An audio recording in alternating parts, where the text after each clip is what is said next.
If you want to, breach a highly secure compound, you'd think the worst place to start is the back wall in the middle of the night. But actually, the best place, it's right at the front door, wearing a jogging suit at 5:30 in the morning. Right, which sounds completely counterintuitive, I know, until you understand how intelligence gathering, actually works in the real world. Yeah, because we're all sort of conditioned to just ignore that ordinary background noise of our neighborhoods, the jogger stretching, the delivery guy checking his phone on the corner, local kids riding their bikes. Exactly. We see it and we just think, oh, that's just life. That's just a normal Tuesday. But today, we are taking a deep dive into this extraordinary document that just completely strips away that illusion. We're looking at an executive security and intelligence report, which was compiled between April and May of 2026. And it is a fascinating read, truly. It really is. It details 178 log security observations around just a single residential property. And our mission for this deep dive is to basically decode the hidden language of physical reconnaissance. We're going to strip away the illusion of random street traffic. Right. We're going to look at the highly calculated behavioral frameworks that external actors use to test perimeter defenses, and they do it right out in the open. Yeah, and we are going to unpack the raw data from those 178 incidents. But more importantly, I think, we are going to explore the mechanisms behind them. The why of it all. Exactly. The deeply psychological, physical, and tactical reasons why professional threat actors behave the way they do when they're, sizing up a target. Okay, so let's unpack this, because the raw data fundamentally changes how you think about a stakeout. Like, over 94% of the logged incidents in this data set involve critical behavioral markers showing explicit intent. Explicit intent to map assets or test security, yeah. Right. And I always assumed, maybe from movies, that the bulk of this activity would be people sneaking around back alleys, right? Yeah. Testing loose fence boards. Oh, sure. The whole cat burglar trope. But the data tells a very different story. Only 2.2% of the logged incidents actually happened at the back compound wall. Wow. 2%. Yeah, it's tiny. The overwhelming majority of the surveillance is happening right where literally everyone can see it. Right at the front gate. The report notes that the vehicle gate accounts for 84.8% of the targeted incidents, and the pedestrian entry gate accounts for a 55.1%. Hiding in plain sight. But so, wait, I have to push back here a little bit. It's like a bank robber ignoring the vault and obsessively taking notes on the front lobby doors. Like, why risk being seen right out in the open? Well, what's fascinating here is that we have to view this through the lens of the reconnaissance cycle. Okay. What we are looking at in this report are stages 1 and 2, detection and surveillance. In a movie, yeah, a burglar just picks the lock and goes in. Right, they just magically know the code. Exactly. But in reality, a professional threat actor spends weeks, sometimes months, gathering intelligence before an operation even begins. And you cannot get daily routines, interior layouts, or, human movement data from a brick wall in a back alley. Oh, I see. You just get a wall. Right. You have to be where the data is bleeding out into the public space. Which means staring right at the front of the house. But the report says they aren't just doing this randomly, like at noon. They target very specific transitional windows. The time of day is crucial. Yeah, there's the dawn window, which they log as 5:20 a.m. to 6:1 feed a.m., and then the dusk window from 5:3 p.m. to 7:0 p.m. What is so special about those specific 90-minute blocks? It basically comes down to the physics of light bleed. Light bleed. Yeah. During the middle of the day, the glare of the sun on a glass window creates this natural mirror effect. It makes it incredibly difficult to see inside a building from the street. Oh, sure. You just see the reflection of the trees or whatever. Right.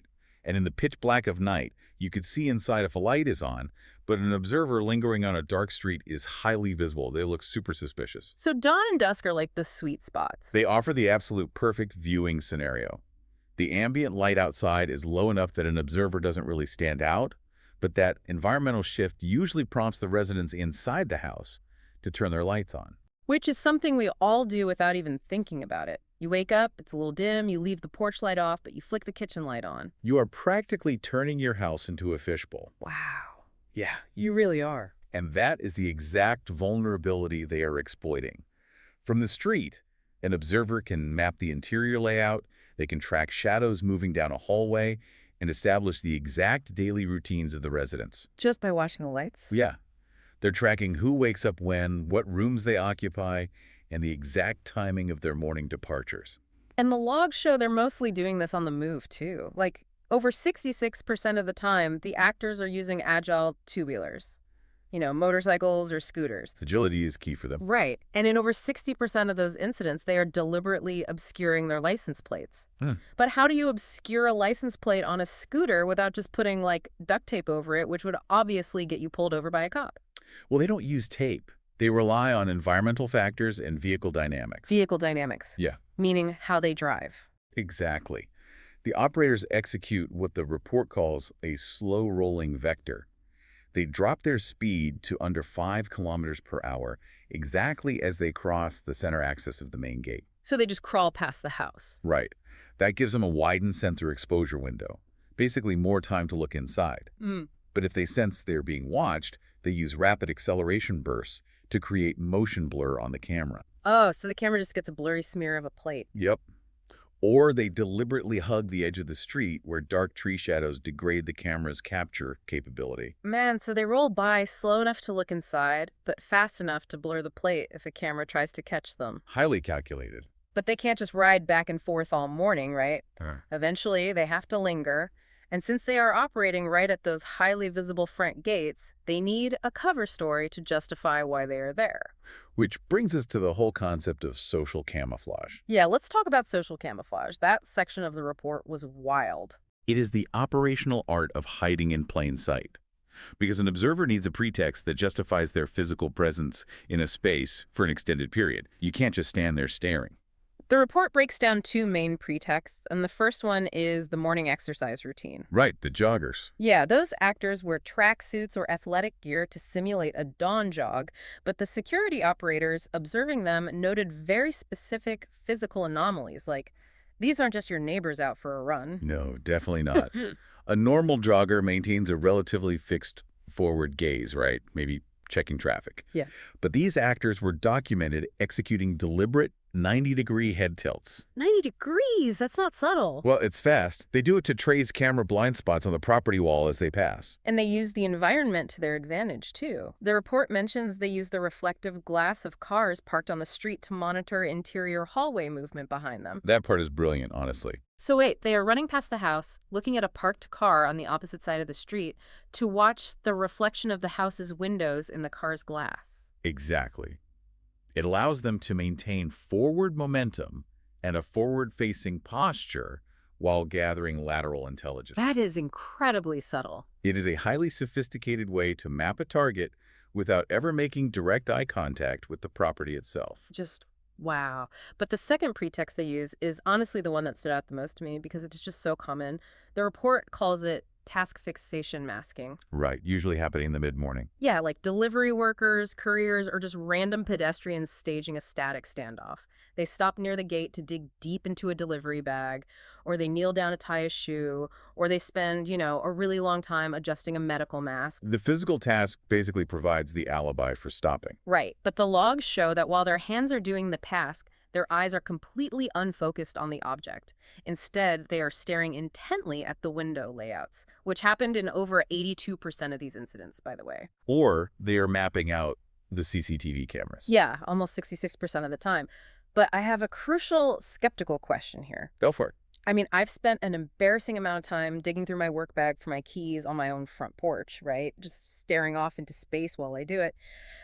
How can a security operator, just by watching camera footage, tell the difference between a real delivery guy who is just lost and a surveillance operative pretending to be a lost delivery guy?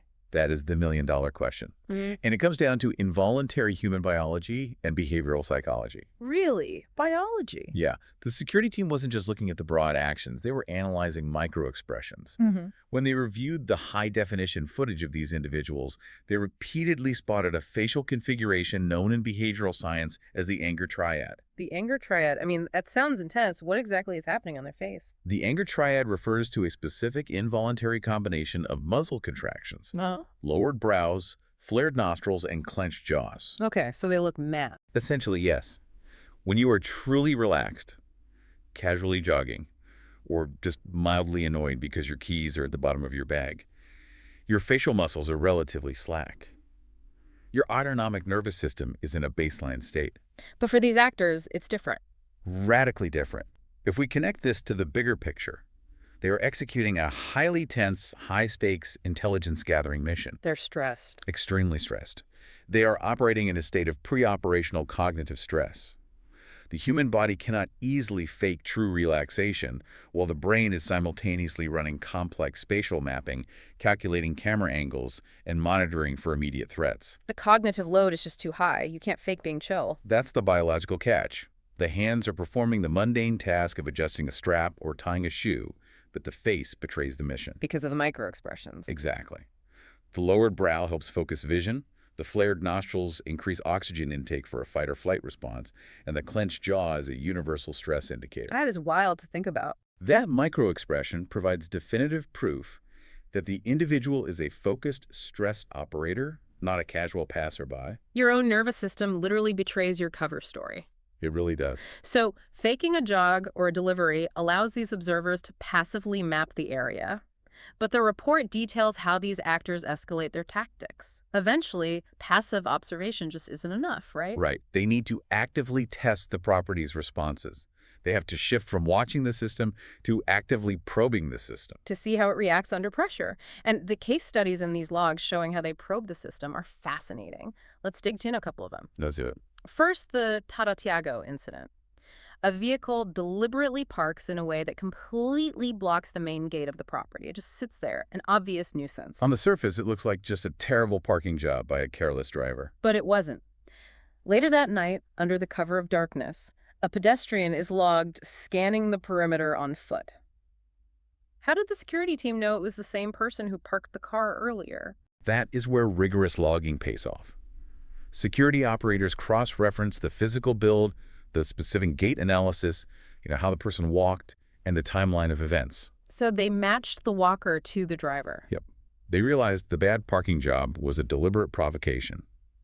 The actor wanted to create a physical disruption to map how quickly the security team noticed the blocked gate. Oh, to test their escalation protocol. Exactly. How long did it take them to respond? Did they call a tow truck? Did guards come out? The foot patrol later was to measure the lingering alertness of those guards. Sneaky. Then there is the out-of-state anomaly, which honestly shows incredible attention to detail from the security operators. The TN-75 vehicle. Yeah, a commercial vehicle repeatedly staging delivery pretexts, parallel parking right next to the gate for prolonged periods. And the red flag wasn't just the lingering, it was the license plate. Right. The vehicle had a TN-75 registration. Which means what exactly for those of us who don't know? TN-75 designates a vehicle registered in Kanyakumari, Tamil Nadu. That is hundreds of miles away from this property. Oh, wow. Yeah, for a commercial vehicle from that specific distant region to be repeatedly conducting local daily deliveries in this specific neighborhood, it is highly statistically improbable. It's a massive red flag. And they also logged a woman dressed in a traditional sari, wearing a surgical mask, using the act of repeatedly adjusting her clothing as a pretext to stop and scan camera angles. Every demographic is utilized. They will use anyone who fits the neighborhood profile. But the tactic that really stopped me in my tracks, this is dark, the report calls it the juvenile shield. Oh, yeah. Here's where it gets really interesting. It is arguably the most devious tactic in the entire report. External actors use local youth minors on bicycles to execute what they call U-turn and hold maneuvers right at the camera blind spots. The kids intentionally ring their bicycle bells or shout loudly near the compound wall. Specifically to provoke the domestic guard dogs inside. Right, but why involve local kids? That seems like an incredibly specific and frankly risky tactic. Like, why drag a 10-year-old into your spy mission? It is actually a masterclass in exploiting local legal frameworks and minimizing risk for the actual operatives. Think about it. If an adult male approaches a compound wall and starts throwing rocks or shouting at a guard dog, what happens? The security team comes out, detains them, and calls the police for trespassing and harassment. Exactly. The adult is neutralized, and their mission fails. But if a 10-year-old neighborhood kid on a bicycle rings a bell, and a massive guard dog goes crazy, throwing itself against the gate... The guards can't do anything. Right. Human security cannot aggressively detain a child on a public street. They likely just yell at the kid to go home. Meanwhile, the adult handlers observing from down the street just got a wealth of intelligence. They mapped exactly where the dogs are stationed, they measured the decibel threshold required to trigger an alert, and they timed exactly how long it took for human security to respond to the dog barking. All without exposing themselves to any legal or physical risk. That's intense. And it goes even deeper than just mapping response times.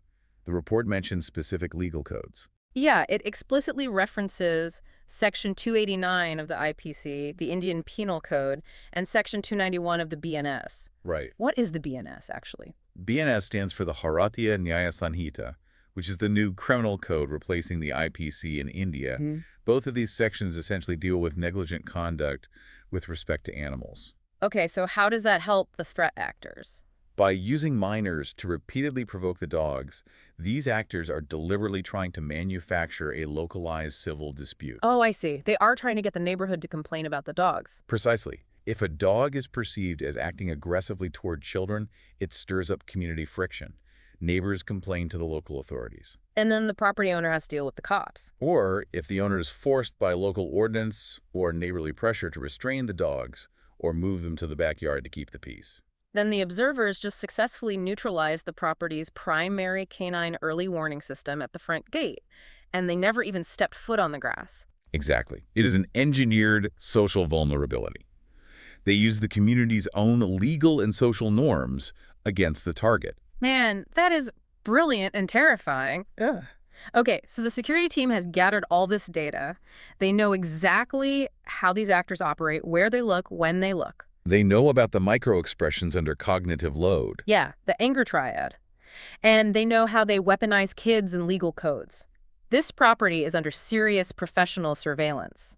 So how does the security team use this data to actually fight back? Like, do they just build a taller wall and add barbed wire? No, because physical walls only stop physical breaches. They do not stop information leaks. All right. A taller wall doesn't stop someone from observing when your lights turn on. The security team needed to implement intelligence-driven defense. Intelligence-driven defense, meaning what practically? Meaning the goal of counter-surveillance isn't just passive logging. You don't just write down what they do. The goal is active environmental hardening. Okay. You have to starve the threat actors of the data they desperately need to plan an operation. Okay, so if the main vulnerability we talked about earlier is this dusk and dawn light bleed, where the house becomes a fishbowl, how do you stop it without, like, boarding up your own windows and living in a cave? Well, they utilize visual occlusion. Since over 80% of the incidents involved direct window profiling, the team installed opaque privacy stripping on the gates and reflective one-way mirror film on all the front-facing windows. Oh, wow. So from the inside, the residents can see out perfectly fine. Yep. But from the street, regardless of the ambient light at dawn or dusk, the observer just sees their own reflection. That's amazing. It completely neutralizes the light bleed vulnerability. The observer can no longer map the interior hallway, track shadows, or see when the lights turn on. So what about the actors doing those 90-degree head tilts to map the camera blind spots? How do you fix that? For that, they deployed camera masking. They took all the visible security cameras and encased them in deep smoked dome enclosures. Ah, I've seen those. Yeah. The actors can see that a camera exists, but the smoke dome makes it physically impossible to calculate the lens angle or identify the blind spot. You just don't know where it's pointing. Yeah. Then there is the issue of the observers mapping the daily routines. You know, the morning exercise pretexts. How do you fight that? The security team deployed a tactic called disrupting synchronicity. They randomized the interior smart lighting and audible household routines to trigger at 3:00 a.m. Wait, really? At 3 a.m.? Yeah. It's like changing the locks on a door, but for data. If a threat actor maps a property for 3 weeks and believes they have a highly accurate predictive model of when the house wakes up, And then suddenly lights and noise start happening randomly at 3 a.m. that entire model collapses. The key they spent weeks making no longer fits the lock. Their intelligence is rendered useless. Which forces them to start over, expending more time and taking on way more risk. That is so smart. But they also address the fast-moving scooters, right? The ones obscuring their license plates. Yeah, because those scooters would hug the shadows or accelerate rapidly to blur the image. So what was the solution there? The solution was ANPR optimization. ANPR stands for Automatic Number Plate Recognition. The security team repositioned the entry cameras to a lower, much more acute angle and paired them with high-speed strobe lighting. So even if that two-wheeler accelerates to create motion blur or tries to hide in a dark shadow, The low angle catches the plate, and the strobe cuts right through the blur to freeze the image. it takes away their primary method of maintaining anonymity. Exactly. It strips away their cover. And finally, they had to deal with the juvenile shield, The kids on the bikes provoking the dogs. They obviously couldn't just detain the kids, and they didn't move the dogs right. No, they implemented canine isolation. By planting dense, thick landscaping on the inside of the perimeter wall. Yes. It's such a simple analog solution to a super complex psychological tactic. Shrubs. The answer was shrubs. Basically, yeah, it breaks the line of sight. If the kids on the bikes cannot see the dogs and the dogs cannot see the kids, the provocation loop is completely broken. The dogs no longer react to the ringing bells. And the observers gather zero intelligence about the canine response times. So, synthesizing all of this, it sounds like the security team realized they're playing this high-stakes game of poker, but they just put on mirrored sunglasses. That's a great way to put it. The observers are constantly asking questions by looking at the property. The defense isn't to stop them from looking. The defense is to ensure the house gives absolutely nothing back. This raises an important point. True security in the modern world is really about denying behavioral data. Every single time an observer passes by that property, they expend time, energy, and risk. Yeah. If they get zero actionable intelligence in return because of the mirrored film, the smoke domes, and the randomized lighting, the target simply becomes too costly and too unpredictable to engage. The counter-surveillance successfully blinds the threat. Exactly. Which brings us to the end of a truly eye-opening deep dive. I mean, we started with a stack of seemingly mundane security logs, just, notes about joggers, delivery guys, and kids on bikes. But by unpacking the mechanisms behind that data, we revealed a highly structured reconnaissance cycle. We saw how the cognitive load of a mission triggers microexpressions like the anger triad, how legal codes are weaponized, and how a data-driven security team flipped the script to starve their observers of information. It serves as a reminder that the most methodical threats are often the quietest ones, operating right in front of us. And now, I want to turn this back to you, listening right now. Think about your own physical environment. Tomorrow morning, when you look out your window, or when you are walking into your office building, and you see someone lingering near the entrance, tying their shoe for just a little too long. Or digging through a delivery bag with a tense, focused look on their face. Yeah, you might just look at them a bit differently. In our modern lives, we dedicate a lot of energy to worrying about our digital privacy. We use VPNs, we manage our passwords, we worry about data brokers tracking our online habits. Right. But this analysis proves that you are generating a massive, highly predictable physical data trail every single day. The exact minute your kitchen lights turn on in the morning, the speed you pull out of your driveway. The specific noise threshold that makes your dog bark. Exactly. If a dedicated patient observer decided to log your physical life the way this property was logged, what patterns would they find? And more importantly, who might be watching?